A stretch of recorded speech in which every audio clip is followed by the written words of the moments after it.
हृदय की दयालुता सभी मनुष्यों में कमोबेश होती ही है, लेकिन एक सच्चा हृदय न सिर्फ दयालु होता है बल्कि वह दूसरों के सुख के बारे में पहले सोचता है, भले ही वह सामने वाले के लिए अजनबी ही क्यों न हो।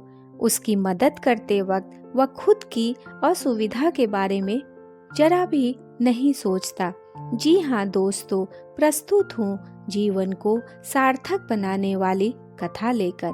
मैं डॉक्टर अनुपमा श्रीवास्तव फलसफा मंच पर आप सभी का अभिनंदन करती हूँ। कृपया मेरे चैनल को लाइक, शेयर और सब्सक्राइब करें। चलिए आगे चलते हैं। एक कथा के अनुसार श्री कृष्ण और अर्जुन एक साथ कहीं भ्रमण पर निकले थे। अचानक रास्ते में अर्जुन के मन में एक प्रश्न घूमने लगा। कृष्ण अर्जुन की परेशानी समझ रहे थे। उन्होंने स्वयं ही पूछ लिया, क्या जिज्ञासा मन में है पार्थ? निर्द्वंद होकर पूछो। तब अर्जुन ने कहा, एक बात मेरे मन में बार बार घूम रहा है कि कर्ण को ही सबसे बड़ा दानवीर क्यों कहा जाता है, जबकि दान तो मैं भी करता हूँ। श्री कृष्ण अर्जुन की बात सुनकर मन ही मन मुस्कुराए और बोले, तुम्हारी इस जिज्ञासा का उत्तर आज तुम्हें अवश्य मिलेगा। पास ही में दो पहाड़ियां स्थित थीं।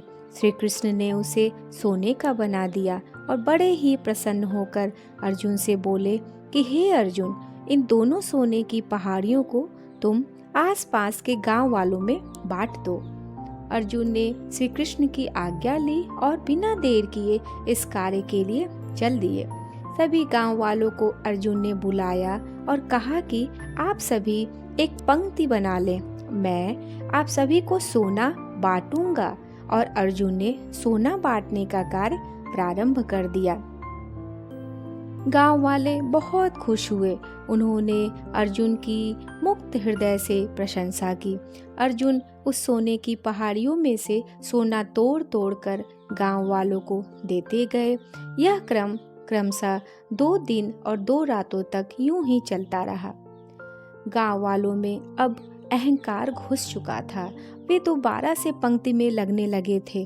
अर्जुन इस कार्य से बहुत थक चुके थे, लेकिन सोने की पहाड़ियों के आकार में जरा भी कमी नहीं आ रही थी। उन्होंने कृष्ण से कहा, मुझसे यह कार्य अब नहीं हो सकता, मैं विश्राम चाहता हूँ।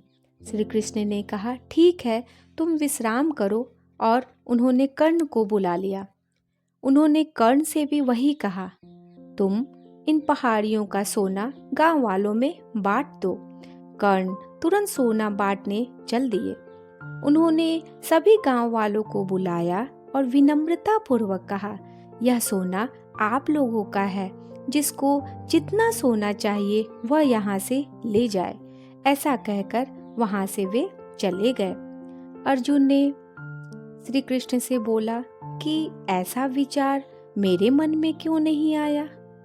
इस पर श्री कृष्ण ने मुस्कुराते हुए उत्तर दिया, तुम्हें सोने से मोह हो गया था।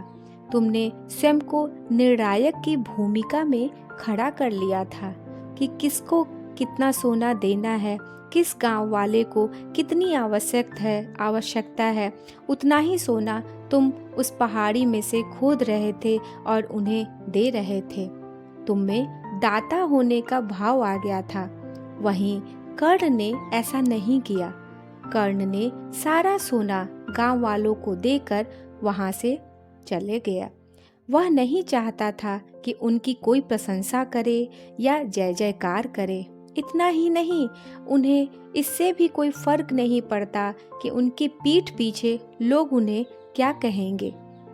अर्जुन को अपने प्रश्न का बहुत ही सुंदर जवाब मिल गया। जी हाँ दोस्तों, किसी की मदद के बदले धन्यवाद या प्रशंसा की उम्मीद करना व्यापार करना जैसा है। जीवन की असली खूबसूरती तो भूल जाने में है। उम्मीद करती हूँ कहानी आपको पसंद आई होगी। फिर मिलती हूँ एक नई रचना, एक नई ऊर्जा के साथ। तब तक मेरा आपको नमस्कार।